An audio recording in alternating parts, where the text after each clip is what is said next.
ان کو مدارس میں بھیجیں. ہماری وہ بچیاں جنہوں نے اپنا تعلیمی سلسلہ مکمل کر لیا ہے، ان بچیوں کے لیے بہت زیادہ سعادت کی بات ہے، ان کے والدین کے لیے سعادت کی بات ہے. صحیح بخاری شریف کے آخری باب میں امام بخاری رحمۃ اللہ علیہ ایک مسئلہ سمجھانا چاہتے ہیں. مسئلہ بہت سادہ ہے اور آسان سا ہے کہ قیامت کے دن میزان کا ترازو قائم کیا جائے گا اور اس ترازو میں بندوں کے اعمال تولے جائیں گے.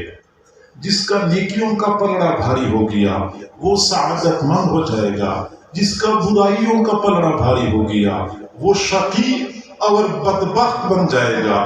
اللہ تعالی ہمیں شقاوت اور بدبختی سے محفوظ فرمائے. اب یہ بات سمجھانے کے لیے امام بخاری رحمۃ اللہ علیہ نے ایک تو قرآن پاک کی آیت پیش فرمائی ہے. اللہ تعالیٰ قرآن پاک میں فرماتے ہیں وَنَضَعُ الْمَوَازِينَ الْقِسْطَ لِيَوْمِ الْقِيَامَةِ، ہم قیامت کے دن انصاف کے ترازو قائم کریں گے. انصاف کے ترازو میں بندوں کے اعمال تولے جائیں گے. آگے فرمایا وَأَنَّ أَعْمَالَ بَنِي آدَمَ وَقَوْلَهُمْ يُوزَنُ، بنی آدم کے اعمال اور ان کے اقوال تولے جائیں گے. ہم جو بھی عمل کرتے ہیں یہ محفوظ ہوگا. قیامت کے دن ایک ایک عمل ہمارے سامنے آئے گا اور یہی اعمال تولے جائیں گے. اسی طریقے سے ہماری زبان سے جو الفاظ نکلتے ہیں یہ نہ سمجھا کریں کہ میں نے بات کر لی تو ختم ہو گئی، میں نے کسی کو گالی دی تو بات ختم ہو گئی، میں نے کسی کو تانا دیا تو بات ختم ہو گئی، میں نے کسی کے سامنے اس کو دعار دلائی تو بات ختم ہو گئی. یہ ساری کی ساری باتیں محفوظ ہوتی ہیں. جس طرح آج کل لوگوں کی فون کی ریکارڈنگ منظر عام پہ آتی ہے تو کتنی شرمندگی ہوتی ہے. پوری ملکی سطح پہ یہ سلسلہ بنا ہوا ہے. ہمارے بڑے بڑے مقدس گائے جو ہیں جن کو ہم بہت مقدس سمجھتے ہیں، جب ان کی ریکارڈنگ سامنے آتی ہے انسان کانوں کو ہاتھ لگانے پر مجبور ہوتا ہے. اسی طریقے سے قیامت کے دن یہ سارے ریکارڈنگ منظر عام پہ آئے گی. کسی کو گالی دی تھی، کسی کو آمنے سامنے پر دعا دی تھی، کسی کا دل دکھایا تھا، یہ سب کچھ آئے گا اور میزان کے ترازو میں تولا جائے گا. ہمیں چاہیے کہ اپنی زبان کے استعمال میں احتیاط کریں. ہماری زبان سے کوئی ایسا لفظ نہ نکلے جو قیامت کے دن ہمارے لیے رسوائی کا ذریعہ بن جائے اور لوگوں کا دل نہ دکھایا کریں. خواتین کو اس حوالے سے بہت مہارت حاصل ہوتی ہے. دوسروں کو طعنے دینا، دوسروں کا دل دکھانا، غیبتیں کرنا، یہ ان کا بڑا محبوب مشغلہ ہے. جہاں دو خواتین بیٹھ جاتی ہیں یا تو اپنی ساس کی غیبت کرتی ہیں یا پھر اپنی بہو کی غیبت کرتی ہیں. ادھر ساس کے ساتھ بیٹھ کے اپنی بہوؤں کی غیبت کر رہی ہوتی ہے، ادھر دو بہو بیٹھ کے اپنی ساس کی غیبت کر رہی ہوتی ہیں. یہ سلسلہ ان کا چل رہا ہوتا ہے.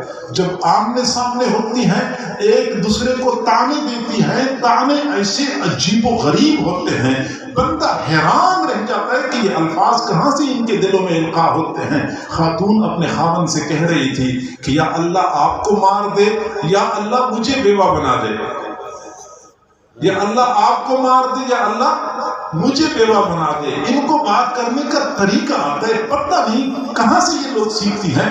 بہرحال خواتین جو یہ کام کرتی ہیں یہ بہت غلط کرتی ہیں. ان کو چاہیے کہ زبان کے استعمال میں احتیاط کریں، کسی کی غیبت نہ کریں، کسی کو بددعا نہ دیں، کسی کو طعنہ نہ دیں، کسی کی برائی بیان نہ کریں، اپنی زبان سے کسی کا دل نہ دکھائیں، کیونکہ وَأَنَّ أَعْمَالَ بَنِي آدَمَ وَقَوْلَهُمْ يُوزَنُ. یہ ایک ایک لفظ جو آج ہم ادا کرتے ہیں یہ ایک ایک لفظ محفوظ ہوگا اور میزان کے ترازو میں تولا جائے گا. اور امام بخاری رحمۃ اللہ علیہ نے پھر آگے ایک حدیث پیش کی ہے اسی بات کو سمجھانے کے لیے کہ باقاعدہ میزان کے ترازو میں لوگوں کے اعمال تولے جائیں گے اور جو زبان سے کلمات نکلتے ہیں، اچھے کلمات نکلتے ہیں وہ بھی تولے جائیں گے، جو الفاظ غلط ہوتے ہیں وہ بھی تولے جائیں گے. تو حضرت ابو ہریرہ رضی اللہ تعالیٰ عنہ کی روایت ہے کہ حضور صلی اللہ علیہ وسلم نے فرمایا کلمتان حبیبتان الی الرحمن، دو کلمے ہیں جو رحمان کو بہت پسند ہیں.